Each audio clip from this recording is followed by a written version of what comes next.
Pernah nggak sih kita merasa butuh banget panduan dalam hidup? Kayak butuh semacam kompas atau peta gitu buat nentuin arah di tengah banyaknya pilihan.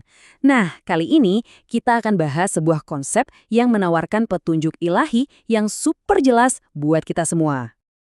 Pertanyaan ini kayaknya kita semua pernah ngalamin ya. Di saat-saat bingung itulah wahyu dari Tuhan datang menawarkan solusi. Sebuah cahaya yang bisa nerangin jalan kita. Yuk kita telusuri bareng-bareng gimana kitab-kitab suci ini bisa jadi jawaban atas kebingungan kita. Oke, kita mulai dari pondasinya dulu ya. Apa sih sebetulnya makna dari beriman kepada kitab-kitab Allah itu? Kata kuncinya di sini adalah meyakini dengan sepenuh hati. Jadi ini bukan sekedar pengakuan di lisan aja ya, tapi benar-benar penerimaan total dari dalam hati bahwa Sang Pencipta itu berkomunikasi langsung sama kita lewat utusan-utusannya. Ini adalah salah satu pilar keimanan yang fundamental banget. Jadi fungsi kitab-kitab ini jelas banget. Mereka bukan sekedar tumpukan kertas, tapi benar-benar kompas ilahi. Mereka disebut sebagai Al-Furqan, artinya pembeda, yang bantu kita buat melihat dengan jernih mana yang benar dan mana yang salah. Mana yang petunjuk, mana yang bikin tersesat. Nah, yang perlu kita tahu, keyakinan ini tuh bukan sekedar pilihan loh, tapi ini adalah perintah langsung. Coba kita lihat landasan dari Al-Quran yang menjadikan iman kepada kitab-kitab suci ini sebagai sebuah kewajiban buat setiap muslim. Perintahnya datang langsung dari sumber utamanya. Ini adalah firman Allah yang jadi dasar dari semua pembahasan kita kali ini.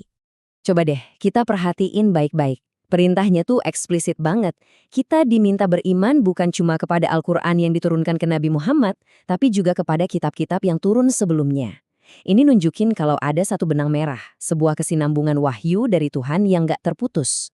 Nah, sekarang mari kita kenalan lebih jauh sama kitab-kitab spesifik yang wajib kita imani. Ada 4 kitab utama yang jadi pilar dalam sejarah turunnya wahyu. Jadi, rangkaian wahyu ini dimulai dari Taurat yang diturunkan kepada Nabi Musa untuk Bani Israel. Lalu ada Zabur yang isinya penuh hikmah untuk Nabi Daud.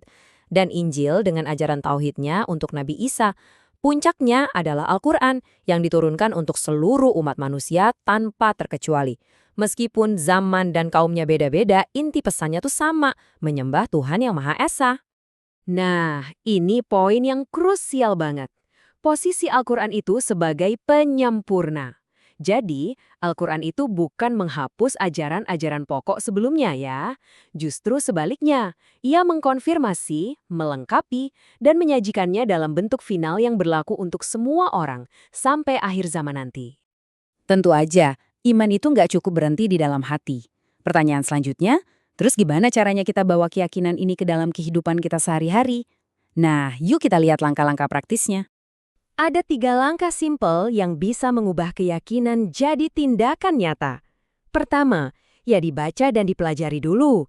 Kedua, jangan cuma dibaca, tapi diamalkan prinsipnya dalam setiap tindakan kita. Dan ketiga, yang gak kalah penting, diwujudkan dalam sikap toleran kepada sesama.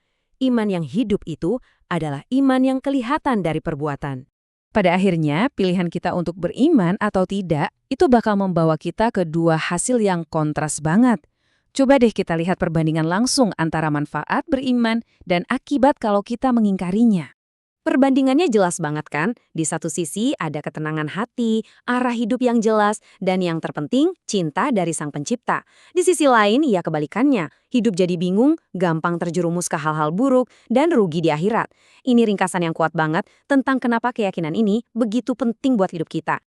Jadi, setelah semua ini, kita kembali ke satu pertanyaan mendasar. Buku panduan hidup yang sempurna itu beneran ada dan tersedia untuk kita semua. Pertanyaannya sekarang bukan lagi tentang ada atau enggak, tapi lebih ke diri kita sendiri. Sudah siapkah kita untuk membuka lembarannya dan menjadikannya pemandu sejati dalam hidup?